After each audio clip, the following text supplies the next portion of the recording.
నమస్తే ఫ్రెండ్స్, నేను మీ Shravani. Welcome back to Shravani's kitchen. ఈరోజు మన కిచెన్లో బియ్యపు పిండితో చాలా ఈజీగా చేసుకుని అప్పడాలను చూపించబోతున్నానండి. ఒక అరగంటలో చేయడం మొత్తం అయిపోతుంది. అంతేకాదు, ఎండలో పెట్టడం వీలు కాని వారు కూడా ఈ అప్పడాలను ఇంట్లోనే చక్కగా ఆరబెట్టుకోవచ్చు. మరి ఈజీగా చేసుకునే ఈ టేస్టీ రైస్ ఫ్లోర్ పాపడ్ని ఇంతకీ ఎలా చేయాలో ఇప్పుడు చూద్దాం రండి. ఇప్పుడు మనం ముందుగా పిండిని కొలిచి తీసుకోవడానికి ఇంట్లో ఉండే ఇలా గిన్నెని కానీ లేదా మెజరింగ్ కప్ని కానీ పిండిని కొలుచుకుంటూ తీసుకొని జల్లెడ పట్టి తీసుకుందాం. ఇక్కడ నేను 2 కప్పుల బియ్య పిండితో చేస్తున్నానండి. సో పిండిని ఇలా చక్కగా జల్లెడ పట్టాక మనం బియ్య పిండిని ఏ కప్పుతో అయితే కొలిచి తీసుకున్నామో అదే కప్పు కొలతతో నీళ్ళను కూడా కొలుచుకుంటూ తీసుకుందాం. 1 కప్పు, 2, 3 కప్పులు, 4 కప్పుల నీళ్ళను తీసుకోండి. మనం తీసుకున్న 2 కప్పుల బియ్యపు పిండికి ఈ 4 కప్పుల నీళ్ళు అనేవి కరెక్ట్గా సరిపోతాయి. ఇప్పుడు ఇందులోకి రుచికి సరిపడా ఉప్పుని, 1 టీ స్పూన్ జీలకర్రను తీసుకోండి. అలాగే ఇక్కడ నేను కారం కోసం మిరియాలను దంచి తీసుకుంటున్నాను. ఒక 10-15 మిరియాలను ఇలా కచ్చపచ్చగా ఫ్రెష్గా దంచి తీసుకోండి. మీరు కావాలంటే ఈ మిరియాలకు బదులుగా పచ్చిమిర్చిని కచ్చాపచ్చగా దంచైనా తీసుకోవచ్చు, లేదా రెడ్ చిల్లీ ఫ్లేక్స్ అయినా వాడచ్చు. అలాగే ఇందులోనే ఒక 1/2 టీ స్పూన్ వంట సోడాను తీసుకోండి. మరీ ఎక్కువ వేయాల్సిన అవసరం లేదు. ఈ వీడియో క్లిప్లో చూపించినట్టుగా ఇలా 1/2 టీ స్పూన్ వంట సోడాను తీసుకొని ఈ నీళ్ళను చక్కగా వేడి చేయాలి. ఎప్పుడైతే నీళ్ళు ఇలా బాగా వేడవుతాయో అప్పుడు మంటను లో ఫ్లేమ్లోకి అడ్జస్ట్ చేసి మనం జల్లెడ పట్టిన బియ్య పిండిని తీసుకోండి. ఇలా పిండి మొత్తం తీసుకొని ఒకసారి అంతా కలిసేలా బాగా కలపండి. ఇలా మనం బియ్య పిండిని తీసుకునేటప్పుడు మంటను లో ఫ్లేమ్లో పెట్టి పిండిని తీసుకొని బాగా కలపండి. పిండి అంతా కలిసేలా బాగా కలిపాక లో ఫ్లేమ్లోనే ఉంచి కవర్ చేసి ఒక 10-15 నిమిషాలు లో ఫ్లేమ్లోనే ఉడికించాలి. అప్పుడే మనం తీసుకున్న బియ్య పిండి అనేది బాగా ఉడికి ట్రాన్స్పరెంట్గా అవుతుంది. మనం ఈ బియ్య పిండితో చేసే అప్పడాలు పర్ఫెక్ట్గా రావడానికి ఇదొక మెయిన్ ఇంపార్టెంట్ టిప్ అండి. కాబట్టి ఖచ్చితంగా మంటను లో ఫ్లేమ్లో ఉంచి మధ్య మధ్యలో కలుపుతూ ఒక 10-15 నిమిషాల పాటు ఉడికించండి. చూడండి, మనకు బియ్య పిండి అనేది బాగా ఉడికి ఇలా ట్రాన్స్పరెంట్గా రావాలి. అలాగే పిండి అనేది మరీ లూజ్గా కాకుండా అన్నం వేడిగా ఉన్నప్పుడు ఎలా అయితే ఉంటుందో అచ్చం అలాగే రావాలి. ఇప్పుడు స్టవ్ ఆఫ్ చేసేసి మూత పెట్టి ఒక 5 నిమిషాలు ఇలాగే వదిలేయండి. 5 నిమిషాల తర్వాత పిండి ఇంకా వేడిగానే ఉందండి.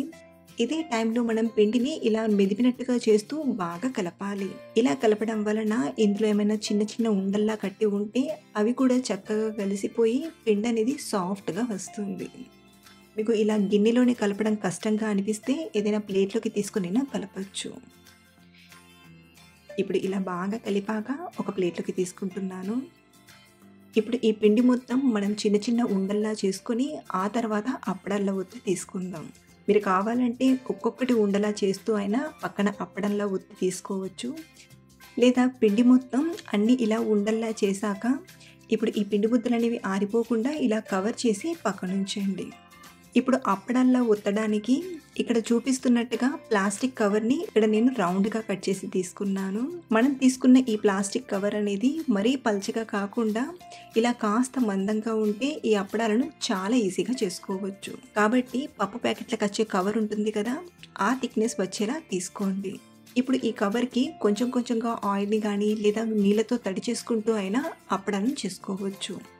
ఇక్కడ నేనైతే లైట్గా కొంచెం వాటర్ని తడి చేసుకుంటూ ఇలా పిండి ముద్దను పెట్టి మళ్ళీ దీనిపైన ఇంకో కవర్ని పెట్టి ఫ్లాట్గా ఉండే గిన్నెతో ఇలా నొక్కి తీసుకుందాం. ఇలా మనం కొంచెం మందంగా ఉండే గిన్నెను తీసుకుని ఇలా నొక్కామంటే కింద పిండి ముద్ద అనేది ఇలా పల్చగా అప్పడంలా వస్తుంది. ఇప్పుడు పైన ఉన్న కవర్ని తీసేసి ఇప్పుడు ఈ కవర్తోనే ఈ అప్పడాన్ని క్లాత్ పైకి తీసుకోండి. ఇలా క్లాత్ పైకి తీసుకొని పైన కవర్ని తీసేస్తే సరిపోతుంది. ఇలా మనం 2 విధాలుగా చేసుకోవచ్చండి. ఇలా ఒకటి గిన్నెను పైన పెట్టి నొక్కుతూ రౌండ్ షేప్లో అప్పడాలనైనా చేసుకోవచ్చు, లేదా ఇలా నొక్కడం మీకు కష్టంగా అనిపిస్తే రోలర్తో రోల్ చేస్తూ అయినా చేసుకోవచ్చు. ఒకవేళ మీకు ఇలా రోల్ చేసే మెథడ్ కూడా టైం టేకెన్గా కష్టంగా అనిపిస్తే ఇంట్లో పూరీ మెషిన్ ఉంటుంది కదా, దాంట్లో అయితే చిటికెలో అయిపోతాయి. ఇలా మనం కవర్ పైన కొంచెం వాటర్తో తడి చేసి పిండి ముద్దను పెట్టి పైన ఇంకొక కవర్ని పెట్టి నొక్కామంటే చక్కగా రౌండ్ షేప్లో వస్తుంది. ఇదే విధంగా పిండి మొత్తం కూడా అప్పడాల్లా చేస్తూ క్లాత్ పైకి తీసుకొని ఆరబెట్టాలి.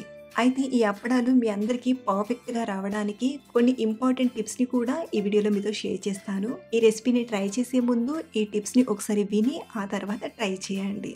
ఫస్ట్ వన్ వచ్చేసి పిండిని మనం చక్కగా ఉడికించాలి. పిండి ఉడికాక పిండి అనేది కొంచెం ట్రాన్స్పరెంట్‌గా అవుతుంది. ఆ కన్సిస్టెన్సీ వచ్చేలా వీడియోని 1కి 2 సార్లు చూసి ట్రై చేయండి.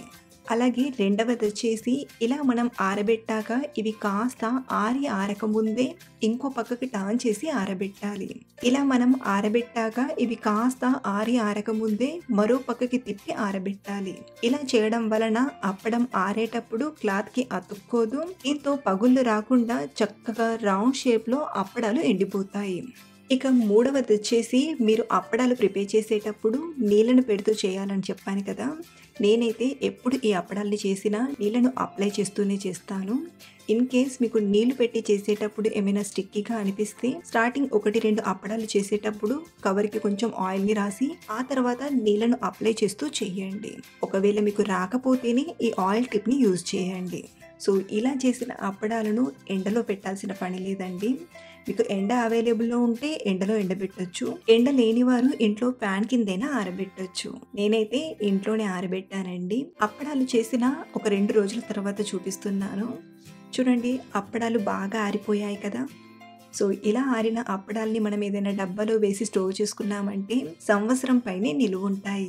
మనం ఎప్పుడు కావాలంటే అప్పుడు కావలసినన్ని అప్పడాలను ఇలా వేడి వేడి ఆయిల్‌లోకి తీసుకొని ఫ్రై చేసుకొని తీసుకోవడమే. ఇలా మనం లంచ్ టైంలో అయినా, స్పెషల్లీ పప్పుచారులోకి నంచుకుంటూ తినడానికైనా, లేదా సాయంత్రం టైంలో టైం పాస్‌గా తినడానికైనా చాలా చాలా బావుంటాయి. బియ్యం పిండితో ఈజీ వేలో అప్పడాలను పర్ఫెక్ట్‌గా ఎలా చేయాలో విత్ టిప్స్‌తో సహా మీతో షేర్ చేసుకున్నాను. ఈ వీడియో మీకు నచ్చితే మీ ఫ్రెండ్స్ అండ్ ఫ్యామిలీకి షేర్ చేయండి. అలాగే ట్రై చేశాక మీకు ఎలా వచ్చాయో కింద కామెంట్‌లో చెప్పడం మర్చిపోవద్దు. మీ కామెంట్స్ అనేవి మరికొంతమంది ట్రై చేయడానికి హెల్ప్ అవుతాయి. అలాగే మరిన్ని సింపుల్ అండ్ టేస్టీ రెసిపీస్ కోసం మన ఛానల్‌ని ఫాలో అవ్వండి. Thanks for watching.